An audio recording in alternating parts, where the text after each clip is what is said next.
This conference will now be recorded.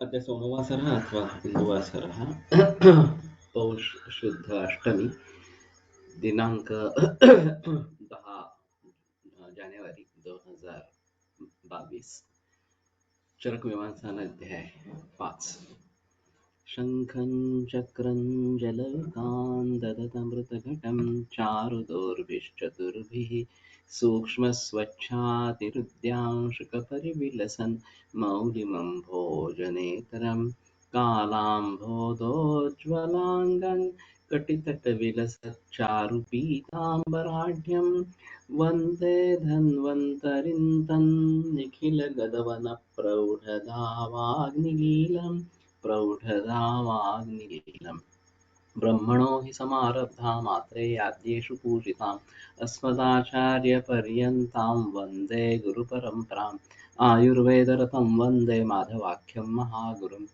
आयुर्वेदामृतं सर्वं शिष्येभ्यो यः प्रदत्तवान् द्रष्टाज्ञानी दृष्टकर्मा कृतकर्मा तथैव च अध्यापकोऽभिषक्श्रेष्ठो महान् संशोधकस्तथा गुणैरेतैः समुदितैः यत्कार्यं प्रतनोति सः समृद्ध्यर्थं हि कार्यस्य वयं प्रयतामहे सरस्वत्यै नमो यस्याः प्रसादात् पुण्यकर्मभिः बुद्धिदर्पणसङ्क्रान्तं जगदध्यक्षमीक्षते आत्रेयं प्रथमं वन्दे आयुर्वेदजगद्गुरुम् आयुर्वेदामृतं सर्वं गृहीत्वा हि सुरेश्वरात् अग्निवेशादिकेभ्यो यत् प्रयच्छत् मुनिसत्तमः प्रथमं दन्तकर्तारम् अग्निवेशं नमाम्यहम्।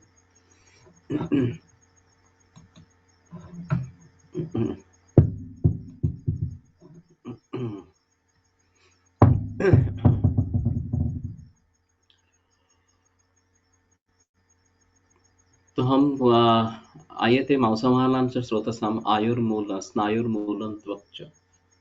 तो स्नायु और त्वक ये मांसव स्रोतस के मूल स्थान इस प्रकार के हैं।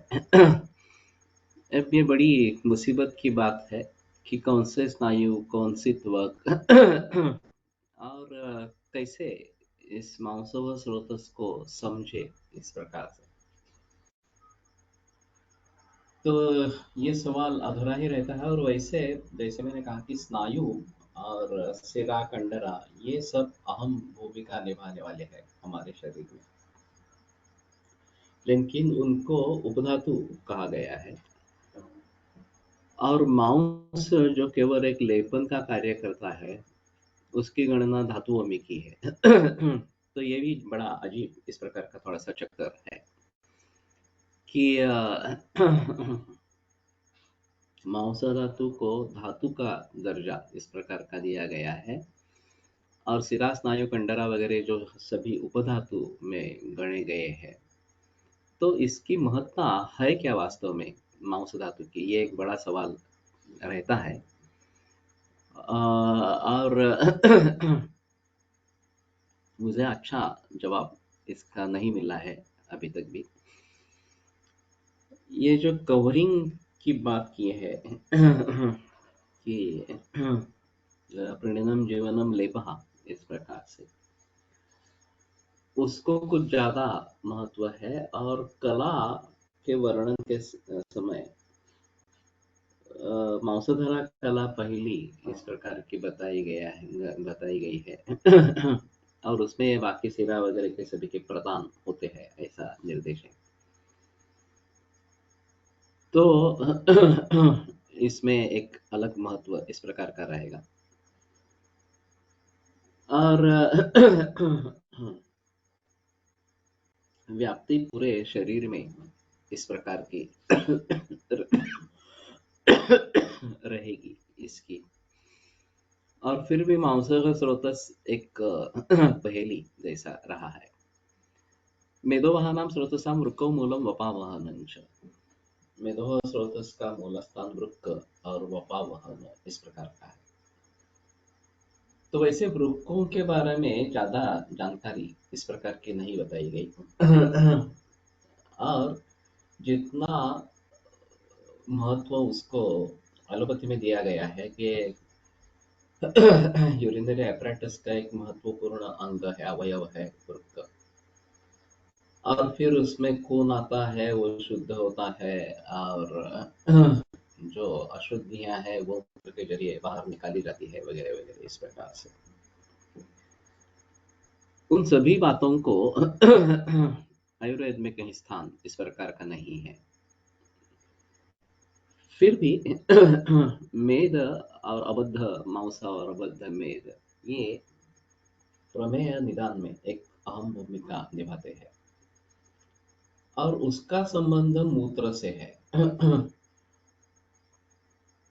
तो शायद ये किडनी हैम्पर होना, वृक्क के कार्य में क्षति आना, और फिर उसके जरिए मूत्र का जो निर्माण अभी के हालत में बोलते हैं वो अच्छे तरीके से नहीं हो रहा, और किडनी फेलियर एक कॉम्प्लिकेशन के रूप में डायबिटीज में दिखाई देता है।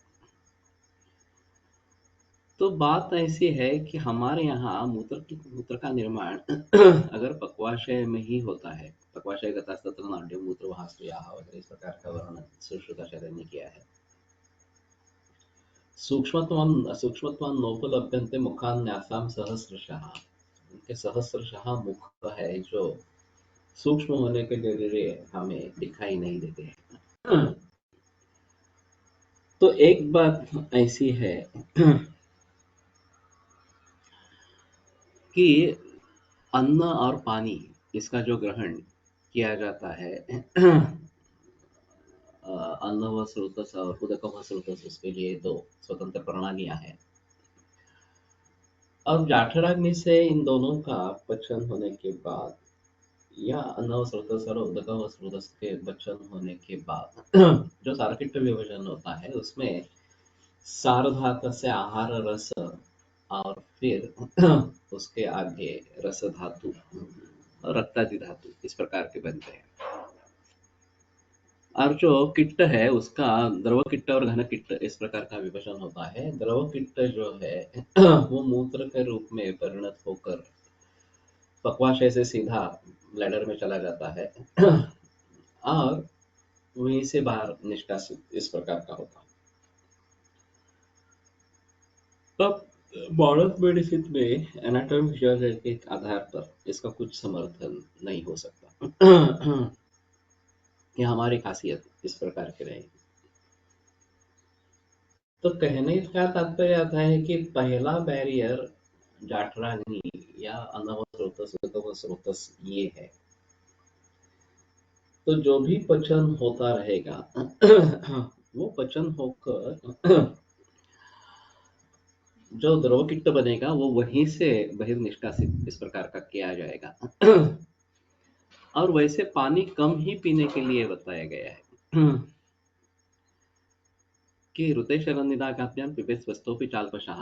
ग्रीष्म ऋतु और शरद ऋतु को छोड़कर स्वस्थ व्यक्ति को भी पानी कम ही पीना है। और प्रमेह जैसे विकार में बहुद्रवा श्लेष्मात्र दोष विशेषः, ये बता बहुद्रव श्लेष्मा इसमें दोष विशेष इस प्रकार का। तो लिक्विड ज्यादा नहीं लेना है यही सभी जगह बताते हैं। और वैसे त्रिविध कुक्षीय में भी अन्न जो सॉलिड फूड है, घन आहार, वो 1/3, द्रव आहार 1/3, द्रव में पानी आ जाता है और 1/3 रिक्त छोड़ना है, इस प्रकार से बताते हैं। तो हमारी दृष्टि से